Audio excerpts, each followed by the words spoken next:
I'm so done. Like, I quit. I am actually so done. Hi guys, I am Biani. If you don't know me, nice to meet you. And I'm so happy that you are watching this channel. Little background around me. I just recently graduated from USC, the University of Southern California. Let's not get it twisted. I graduated with a joint degree in business and cinematic arts, which is super cool. Love you, cohort. If you're watching this, miss you guys. I moved back home, which is great, except for the fact that I don't have a job. Aww. I'm unemployed. I've been unemployed for the past 3 months. Hello, can you count? It's been a journey. It's been a journey and a half, and I can't wait to get into it with you guys. So unemployment, I don't know if you guys are caught up with what's going on, but the job market literally sucks. Yeah, it's been my full-time job trying to find a full-time job. I've been sitting on my bum almost every day, constantly applying. LinkedIn, Indeed, Glassdoor, like I don't even know. So many random websites, and it's been hard. I feel like a lot of people don't talk about, especially being someone who is a workaholic and so used to working and wanting to work too. It's been rough. It's been hard because then you're like, why am I not being chosen? Why am I not being recognized? All of my past experiences and accomplishments and successes and failures does not like it feels like it doesn't matter. There are also a lot of positive things that I've gotten from this experience, which I'm going to share. For the first time ever in my life, I actually have time to think about myself, have time to be completely with myself and consider who I am, what I want to do. It made me realize that I have been consistently working towards something or working at a job or just a workaholic, that mentality that don't stop, go, go, go, since I was a child, probably 10 years old. It was weird at first because I was just like, what is going on? Like, what is this voice in my head? Why am I responding to it? Like, am I going crazy? Am I experiencing psychosis? Like, what is going on? At the end of the day, I just realized, wait, it was just me.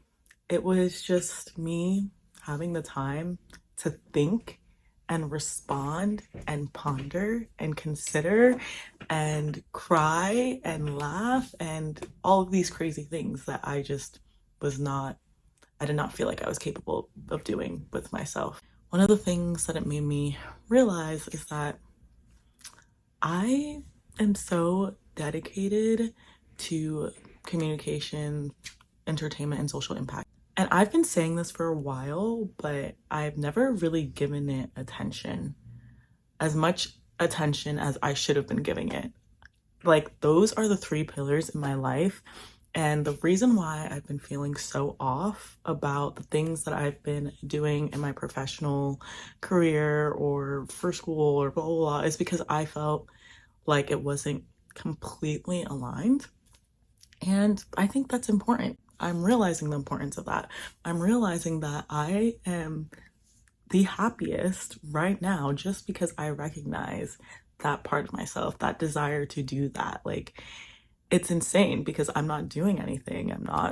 There's nothing that I'm accomplishing right now or failing at right now, but I feel mentally so empowered and successful and strong just by understanding that that's what I care about, and that's who I am, and deeply understanding it. In another episode, I can probably get into it deeper.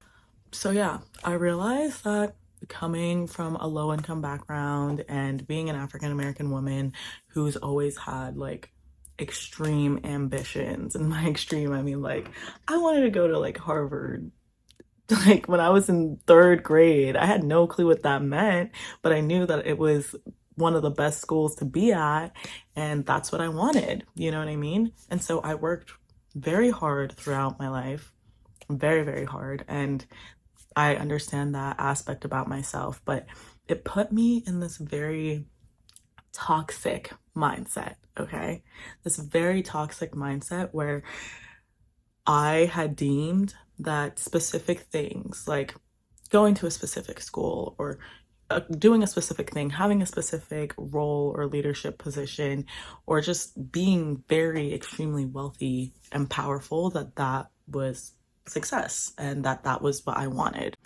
But then, obviously, as I started growing up, I started to realize that a lot of the things that I wanted in life, I was not getting. It forced me to form opportunities for myself, to have an entrepreneurial mindset and be like, okay, I'm not getting what I want. I'm gonna do this myself and I'm gonna do it even better. And so, yeah, I decided that I am so done living by that toxic mindset. Like, I am so done. I quit this rat race to success that is defined by wealth and power and like the things that you have and like the things that you do and like blah blah blah. Like, I'm sick and tired of that. It's not real. It's not real.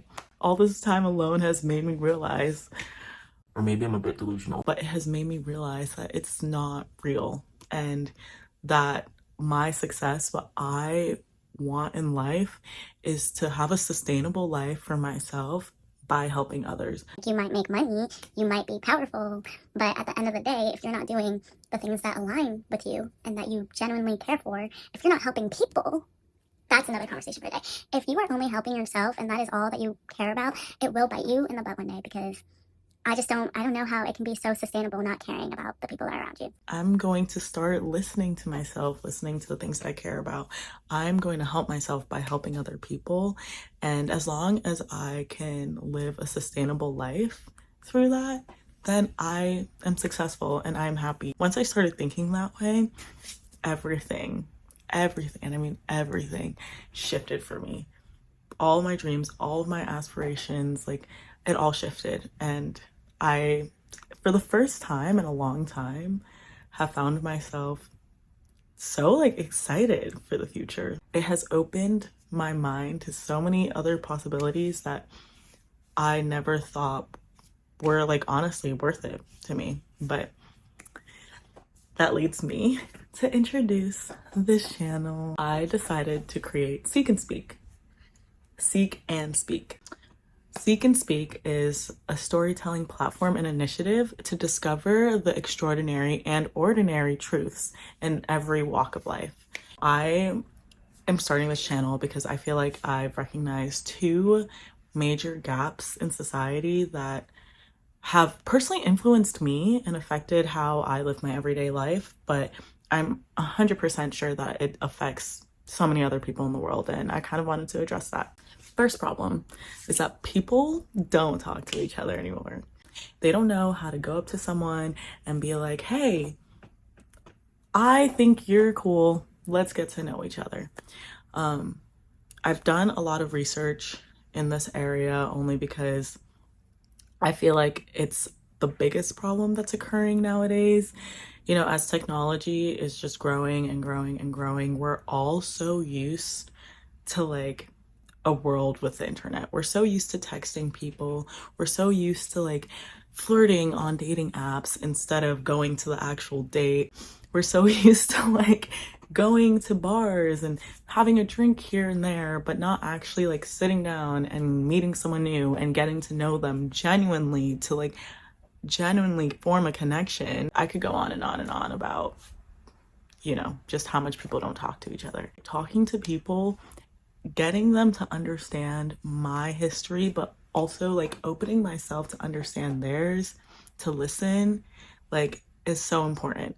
And because people don't talk to each other anymore, people aren't listening. People aren't waiting to hear something new, and people don't care. And that's sad. Like, people are just so lonely nowadays. It's affecting people's cognitive functions. The more lonely you are, you're actually like negatively impacting your brain. It's causing problems like anxiety, depression, like mental health problems in people who maybe if they had more sort of social interaction, they would have the ability to overcome these problems. and they would recognize it and they wouldn't feel so alone. The second problem is AI. AI is rewriting the script on everything, but what I am realizing is how much it's affecting the entertainment industry.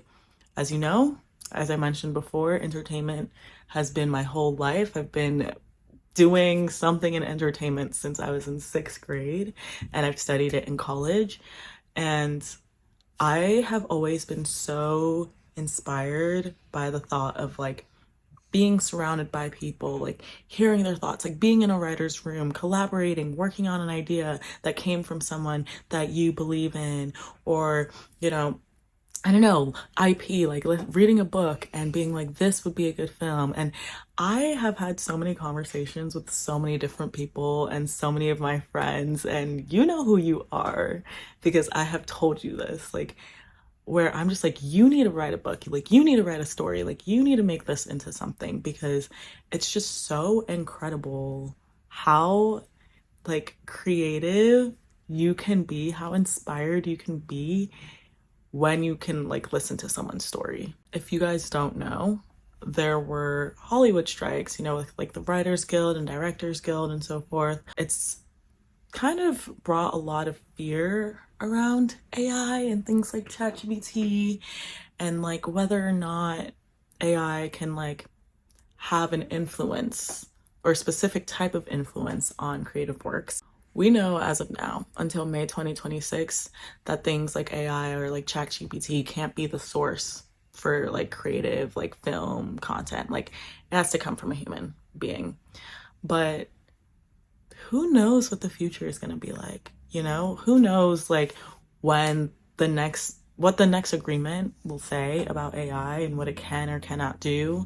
And I'm not one to judge people who use AI. I love AI. I think that you are smart to take advantage of it, to learn how to use it in processes, to make it easier, to make it better, to make it more efficient.